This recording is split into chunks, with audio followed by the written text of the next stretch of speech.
সুতরাং দলটা আপনাদের, ধানের শীষটা আপনাদের, একে রক্ষা করার দায়িত্ব আপনাদের। ঠিক আছে, ঠিক আছে তো? আরেকটা কথা ভাই, আমাদের বিএনপি নেতা কর্মীদের কাছে, তাও যেন আওয়ামী লীগের মতো অন্যায় না করে।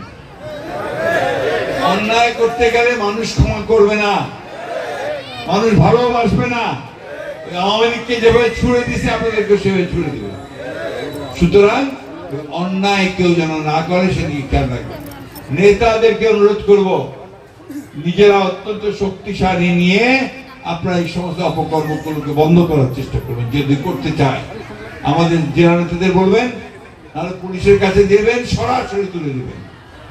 এখানে যেন কোন রকমের কোন ওই ধরনের অন্যায় কাজ করতে কেউ না পারে, মানুষের উপর অত্যাচার কেউ যেন না করতে পারে। বন্ধুগণ, আর কথা বলতে চাই না।